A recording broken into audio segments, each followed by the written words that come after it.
Hey, good morning, Internet. It is Chris Krug. I'm here on Salt Spring Island, and I'm right with Ruth Waldick. Say hello to the Internet, Hello, Ruth. everybody. Ruth is a climate adaptation and mitigation specialist, and she's working here with Transition Salt Spring and is one of the authors of the Climate Action Plan. Tell me a little bit more about what you do around here and what your passions are.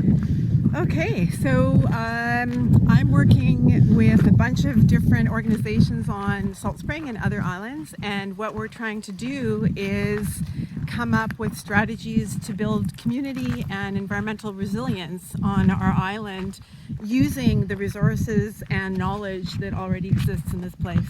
Right, and I'm coming over here to Salt Spring today on behalf of the Coast Salish people of Galliano Island and the Conservancy, and we've been working on the One Island, One Earth project, as you know, and that's like an ecological impact survey and stuff, and we're collecting all sorts of data about our consumption and where we get our food from, how much we drive, our waste and stuff. And I know that ties right into the same information you guys are looking at with your climate action plan and climate mitigation. So talk to me a little bit about that, please. Right, so that's a difficult activity, and I think the approach that you're using is the ideal one, where you actually collect data from people in your community.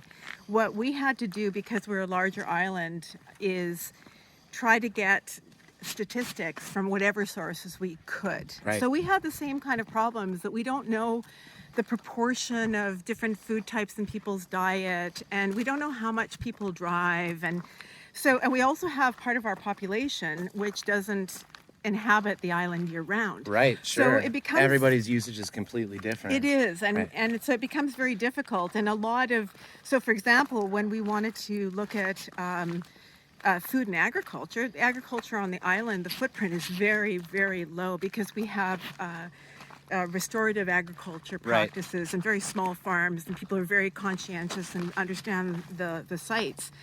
But when it comes to the food that people are buying in the store, it's the footprint of the fertilizers and the chemicals that were used in the production of those goods, and it's the transportation, the refrigeration. And so how do we get the data for that? Right. So we did some estimates, and there had been an assessment of the emissions from the different sectors done back in 2011 by a climate group. So it's Climate Action Plan number 1. Right. And so we did an update trying to use comparative values to see how things had changed.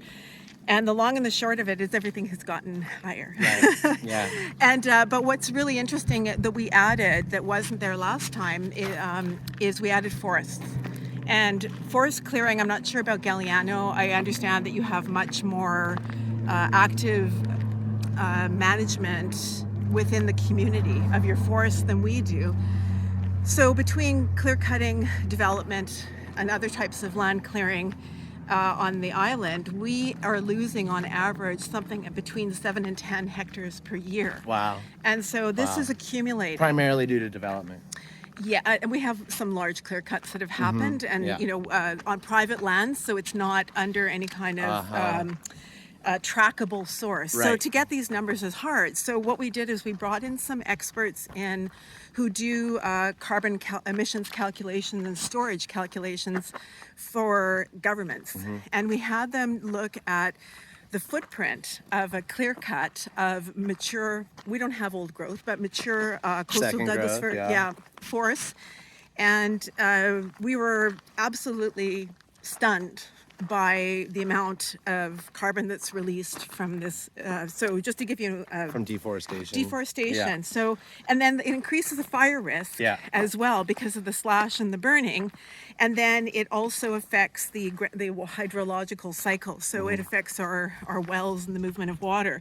Well, and this ties right into what we're doing here today, which is really interesting. We're at a workshop and tour here today at a Salt Spring residence property. And tell me a little bit more about the climate coaching program that you're rolling out and what we're doing here today.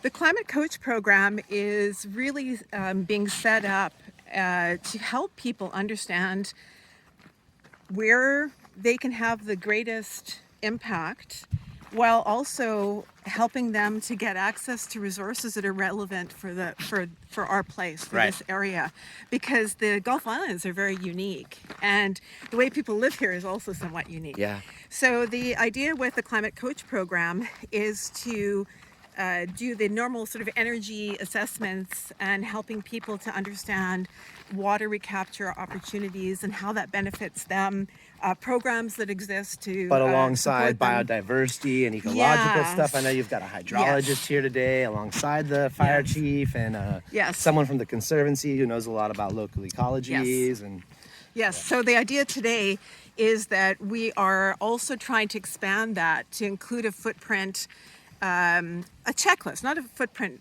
I don't think we're there yet, but a checklist of things that people can look at on their properties that are subtle enough to recognize the differences in in our area. Yeah. So we have a lot of different types of ecosystems. What does a healthy forest look like? What does an unhealthy forest look like?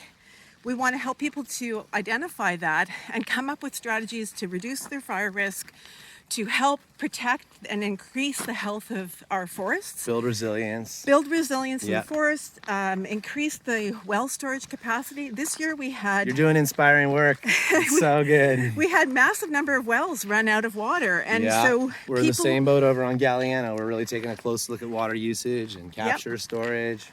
So what you know, you asked me what I was passionate about.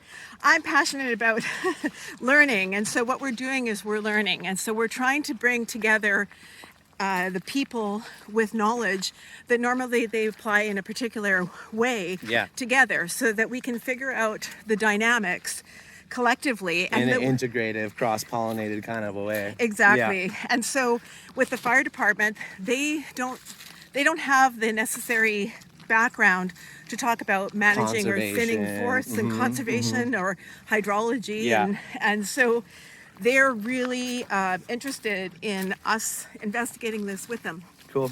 Well, thank you so much. I've been doing a lot of learning here today. I appreciate the invite. It's been warm and it's been nice to meet you all. You're up to great things, very inspiring. As It's are nice to you. be connected. So thank you very much. We're over and out for now, Internet from Salt Spring Island. Thanks very much for following along.